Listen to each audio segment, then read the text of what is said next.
Continuing Demetrius from Plutarch's Lives, translated by John Dryden, revised by Arthur Hugh Clough. Let us here record an example in the early life of Demetrius, showing his natural, humane, and kindly disposition.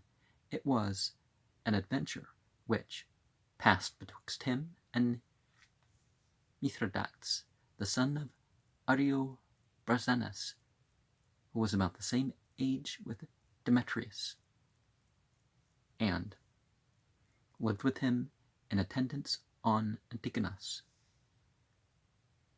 And although nothing was said or could be said to his reproach, he fell under suspicion, in consequence of a dream which Antigonus had. Antigonus thought himself in a fair and spacious field, where he sowed golden seed, and saw presently a golden crop come up, of which, however, looking presently again, he saw nothing remain but the stubble, without the ears. And as he stood by in anger and vexation, he heard some voices saying that Mithridates had cut the golden harvest and carried it off into Pontus. Antigonus, much discomposed with his dream, first bound his son by an oath not to speak, and then related it to him, adding that he had resolved, in consequence, to lose no time in ridding himself of Mithridates, and making away with him. Demetrius was extremely distressed, and when the young man came, as usual, to pass his time with him, to keep his oath, he forbore from saying a word, but drawing him aside little by little from the company, as soon as they were by themselves, without opening his lips, with the point of his javelin, he traced before the words fly, Mithridates. Mithridates took the hint, and fled by night into Cappadocia, where Antigonus's dream about him was quickly brought to its due fulfillment, for he got possession of a large and fertile territory, and from him descended the line of the kings of Pontus, which, in the 8th generation, was reduced by the Romans. This may serve for a specimen of the early goodness and love of justice that was part of Demetrius's natural character. But as in the elements of the world, Empedocles tells us, out of liking and dislike there springs up contention and warfare, and all the more, the closer the contact, or the nearer the approach of the objects. Even so, the perpetual hostilities among the successors of Alexander were aggravated and inflamed, in particular cases, by juxtaposition of interest and of territories, as, for example, in the case of Antigonus and Ptolemy.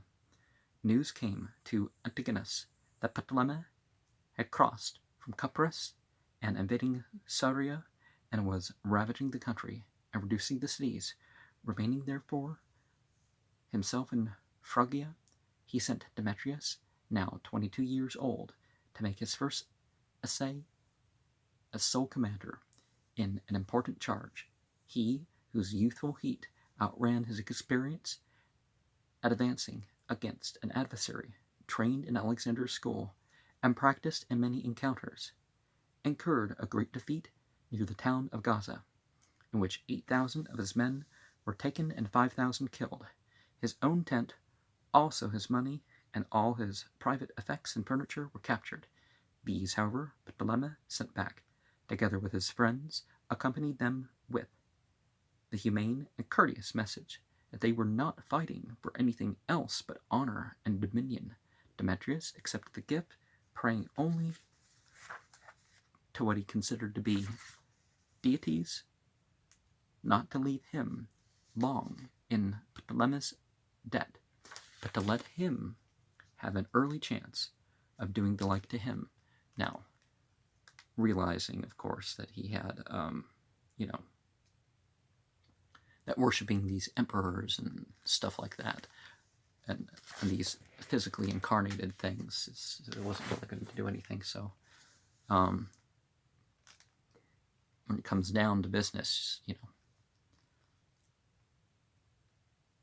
comes down to the nitty gritty, you're like, oh, this other stuff that's not needed. Let's, and worship falls under that too. He took his disaster also with the temper, not of a boy defeated in his attempt, but of an old and long-tried general, familiar with reverse of fortune.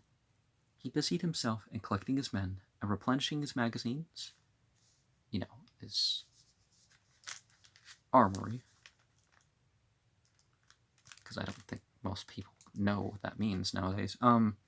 Watching the allegiance of the cities, because instead of ammo, they're going to think, oh, it's several papers or so, the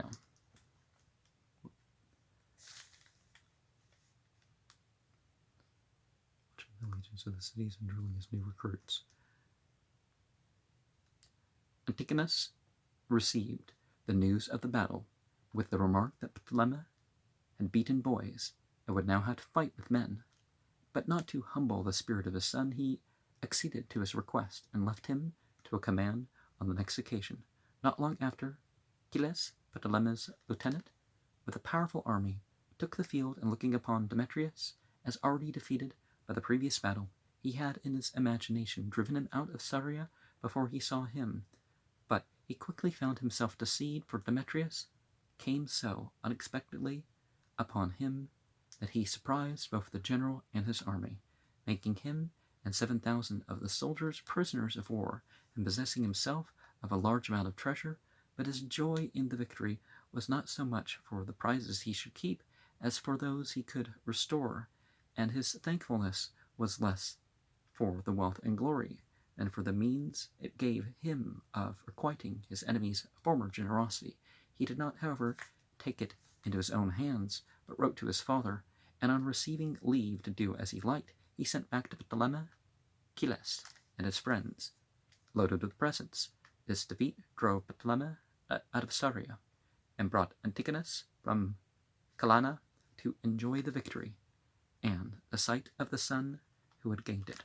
Soon after, Demetrius was sent to bring the Nabatean Arabs into obedience.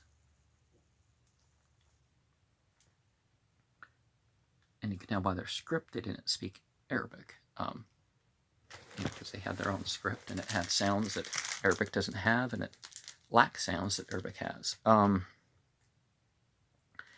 here he got into a district without water, and incurred considerable danger. But by his resolute and composed demeanor, he overawed the barbarians, and returned after receiving from them a large amount of booty and 700 camels. Not long after, Seleucus, whom Antigonus had formerly chased out of Babylon, but whom had afterwards recovered his dominion by his own efforts and maintained himself in it, went with large forces on an expedition to reduce the tribes on the confines of India and the provinces near Mount Caucasus, and Demetrius, conjecturing that he had left Mesopotamia but slenderly guarded in his absence, suddenly passed the Euphrates with his army and made his way into Babylonia unexpectedly, when he succeeded in capturing one of the two citadels, one of which he expelled the garrison of Seleucus and placed in it 7,000 men of his own, and after allowing his soldiers to enrich themselves with all the spoil they could carry with them out of the country, he retired to the sea, leaving Seleucus more securely master of his dominions than before, as he seemed by his conduct to abandon every claim to a country which he treated like an enemy's. However, by a rapid advance, he rescued Halicarnassus from Ptolemy, who was besieging it. The glory which this act obtained them inspired both father and son with a wonderful desire for fleeing Greece, which Cassander and Ptolemy had everywhere reduced to slavery. No nobler or juster war was undertaken by any of the kings. The wealth they had gained while humbling with Greek assistance the barbarians being thus employed, for honour's sake and good repute, in helping the Greeks.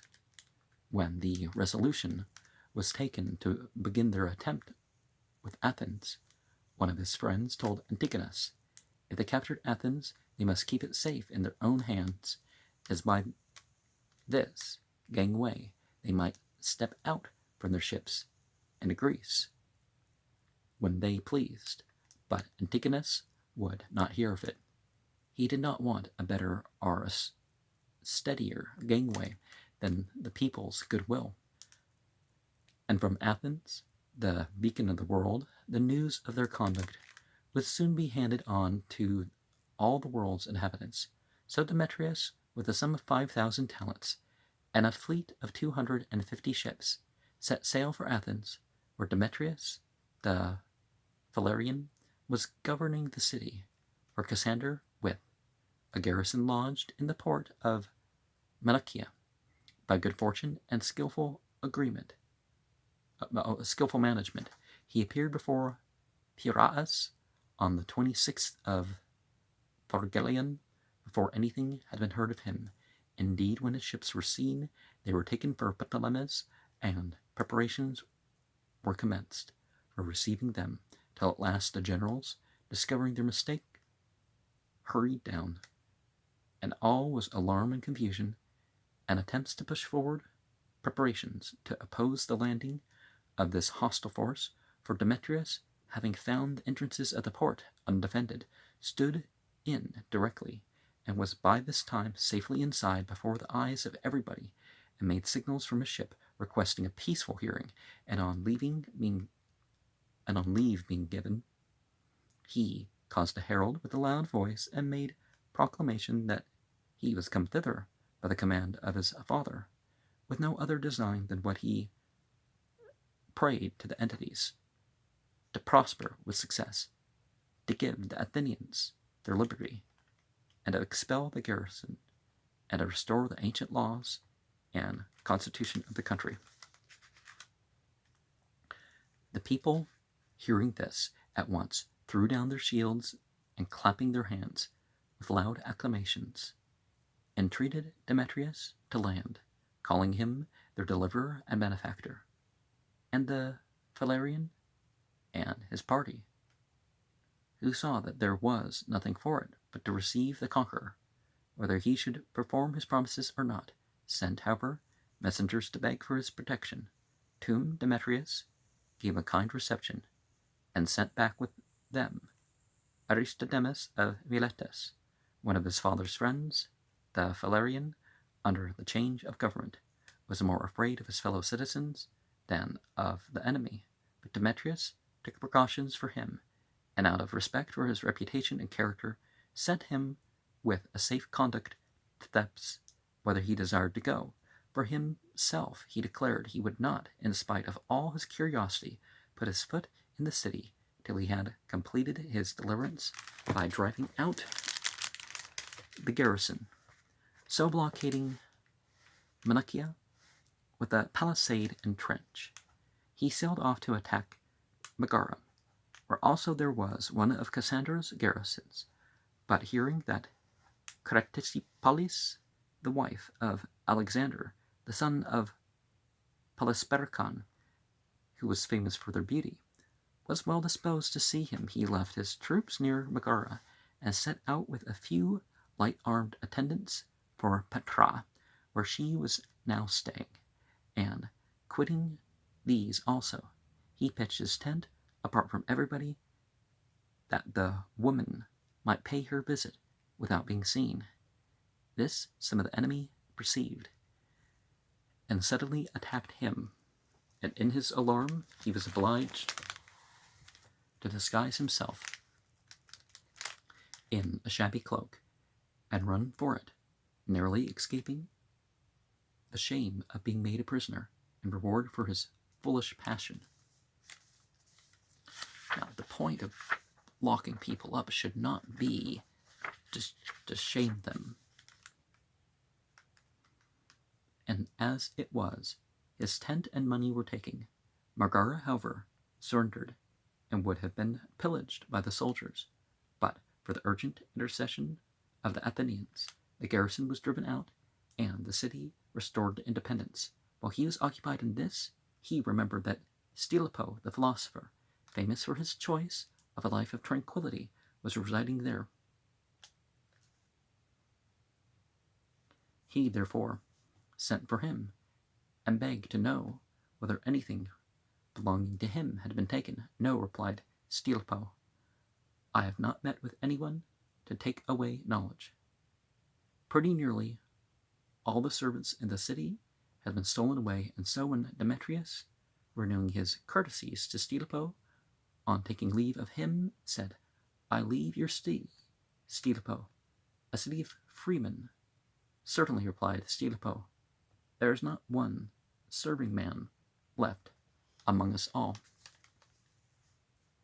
Returning from Megara, he sat down before the citadel of Manukia, which in a few days he took by assault, and caused the fortifications to be demolished, and thus having accomplished his design upon the request and invitation of the Athenians, he made his entrance into the upper city, where, causing the people to be summoned, he publicly announced to them that their ancient constitution was restored, and that they should receive from his father Antigonus a present of 150,000 measures of wheat, and such a supply of timber as would enable them to build 100 galleys.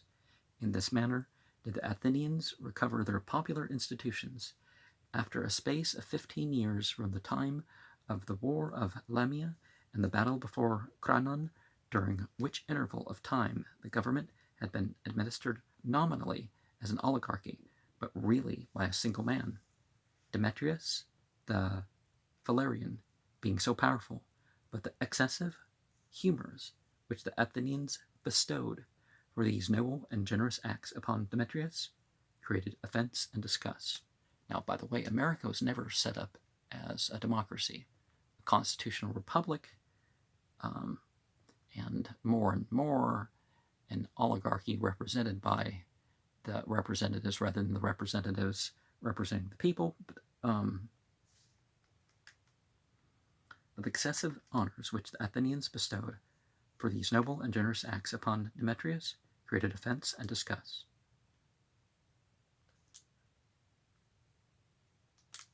The Athenians were the first who gave Antigonus and Demetrius the title of kings, which hitherto they had made it a point, a piety to decline, as the one remaining royal honor still reserved for the lineal descendants of Philip and Alexander, in which none but they could venture to participate. Another time which they received for no people but the Athenians was that of tutelar deities and deliverers. And to enhance this flattery by a common vote, it was decreed to change the style of the city and not to have the years named any longer from the annual archon, a priest of the two tutelary divinities, who was to be yearly chosen, but to have this honor and all public acts and instruments were to bear their date by his name. Well, if it's representing one guy or some other guys, it amounts to the same thing, right? Rather than it actually straight up honoring the divine quality or whatever. They decreed also that the figures of Antigonus and Demetrius should be woven with those of whom they consider to be gods and goddesses into the pattern of the great robe. They consecrated the spot where Demetrius first alighted from his chariot and built an altar there with the name of the altar of the descent of Demetrius. They created 2 new tribes, calling them after the names of these princes, Antigonid and the Demetriad, and to the council, which consisted of 500 persons, 50 being chosen out of every tribe. You can accomplish that with one, right? They added 100 more to represent these new tribes. But the wildest proposal was one made by Stratocles, the great inventor of all these ingenious and exquisite compliments, enacting that the members of any deputation that the city should send to Demetrius or Antigonus should have the same title as those sent to Delphi or Olympia for the performance of the national sacrifices in behalf of the state at the great Greek festivals. This Stratocles was, in all respects, an audacious and abandoned character, and seemed to have made it his object to copy, by his buffoonery and impertinence, Clown's old familiarity with the people. His mistress, Phalakian, one day bringing him a dish of brains and neck bones for his dinner. "Oh," said he, "I'm to dine upon the things which we statesmen play at balls with." At another time, when the Athenians received their naval defeat near Amorgus, he hastened home before the news could reach the city, and having a chaplet on his head, came riding through the Ceramicus, announcing that they had won a victory, and moved a vote for thanksgivings to the entities and a distribution of meat among the people and their tribes. Presently after it came those who brought home the wrecks from the battle, and when the people exclaimed at what he had done, came boldly to face the outcry, and asked what harm there had been in giving them 2 days' pleasure. Such was Stratocles, and adding flame to fire. As Aristophanes says, there was one who, to outdo Stratocles, proposed that it should be decreed that whensoever Demetrius should honor their city with his presence, they should treat him with the same show of hospitable entertainment with which Charis and Bacchus are received, and the citizen who exceeded the rest in the splendor and costliness of his reception should have a sum of money granted him from the public purse to make a sacred offering. Finally, they changed the name of the month of Manichaean and called it Demetrion. They gave the name of the Demetrion to the odd day between the end of the old and the beginning of the new month, and turning the feast of Bacchus, the Dionysia, into the Demetria, or feast of Demetrius. Most of these changes were marked by the divine displeasure. In Persia, they had this concept, Mazdaeasnians Zarathustrian, or Mazdaeasnaha Zarathustrahi. Is that Mazdaeasnian, all the praise, all the songs, all the celebrations for God. That's the goal of the religion.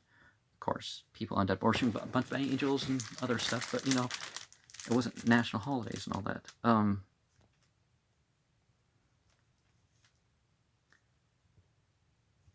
And in polytheism, still you find this idea was like, why are you giving honors to human beings? It should be honors of the other, the sacred robe in which, according to their decree, the figures of Demetrius and Antigonus had been woven with those of Jupiter and Minerva, was caught by a violent gust of wind while the procession was conveying it through the Ceramicus, and was torn from the top to the bottom. A crop of hemlock, a plant which scarcely grew anywhere, even in the country thereabouts, sprang up in abundance round the altars which they had erected to these new divinities. They had to admit the solemn procession at the feast of Bacchus, as upon the very day of its celebration there was such a severe and rigorous frost coming quite out of its time, that not only the vines and fig trees were killed, but also almost all the wheat was destroyed in the blade. Accordingly, Phidippidus an enemy to Stratonicus, attacked him in a comedy in the following verses: He for whom frosts that nipped your vines were sent, and for whose sins the holy robe was rent, who grants to men the God's own honors, he, not the poor stage, is now the people's enemy. Philopidas was a great favorite with King Lysimachus, from whom the Athenians received for his sake a variety of kindnesses. Lysimachus went so far as to think it a happy omen to meet or see Philopidas at the outset of any enterprise or expedition, and in general he was well thought of for his own character, as a plain, uninterfering person, with none of the officious, self-important habits of a court. Once, when Lysimachus was solicitous to show him kindness, and asked what he had that he could make him a present of, anything, replied Philopidas, but your state secrets. Yeah, no matter what your loyalty to an individual, don't let it allow you to become disloyal, to violate what you've been entrusted with. The stage player, we thought, deserved a place in our narrative quite as well as the public speaker. But that which exceeded all the former follies and flatteries was the proposal of Demetrius of Sphetus, who, when there was a debate about sending to the Delphic oracle to inquire the proper course for the consecration of certain bucklers, moved in the assembly that they should rather send to receive an oracle from Demetrius.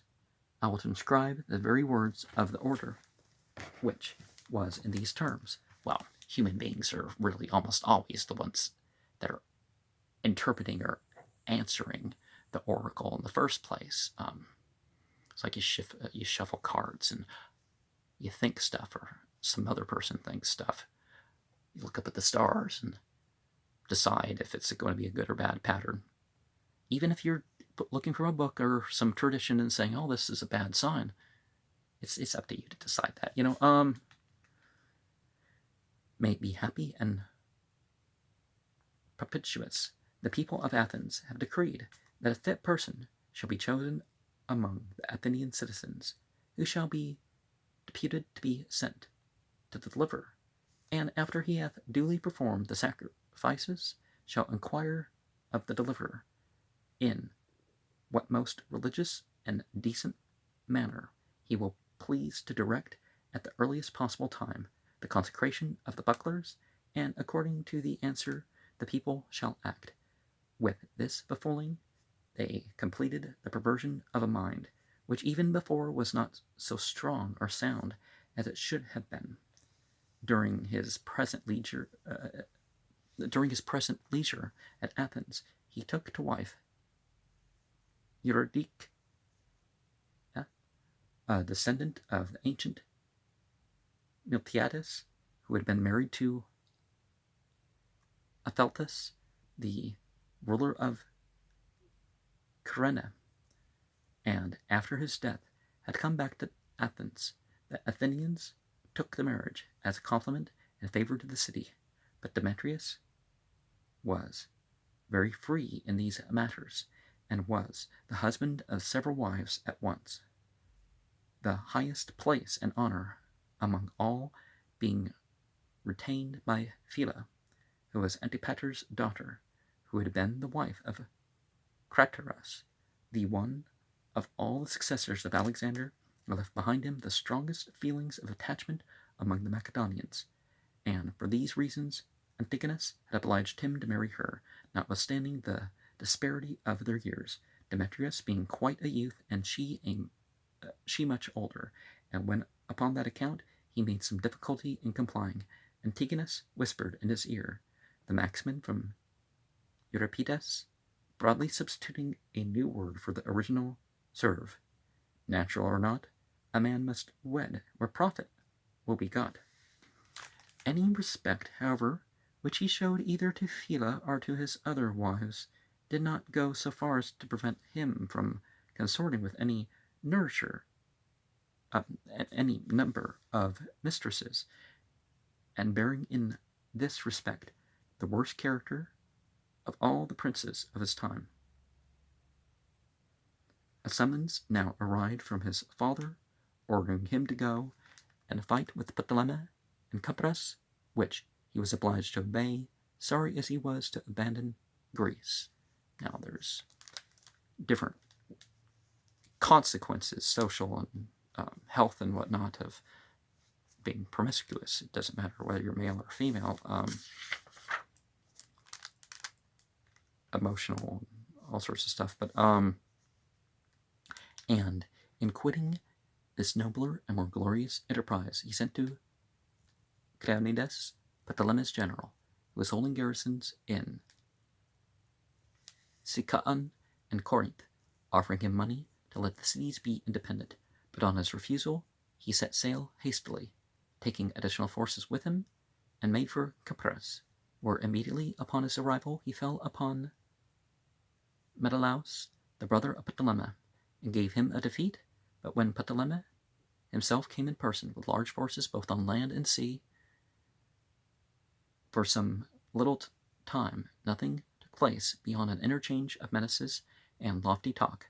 Ptolemy bade Demetrius sail off before the whole armament came up, if he did not wish to be trampled underfoot, and Demetrius offered to let him retire, on condition of his withdrawing his garrisons from Sicyon and Corinth, and not they alone, but all the other potentates and princes of the time, were in anxiety for the uncertain impending issue of the conflict, as it seemed evident that the conqueror's prize would be not Cyprus or Syria, but the absolute supremacy. Now, one of the things that we find, you go back to the dreams, you have three sources of dreams, and psychologists generally ignore the more important dreams, but you process things, so your psychology gives you dreams. There's dreams that are influences of the devils, there's dreams that God has sanctioned, so the light being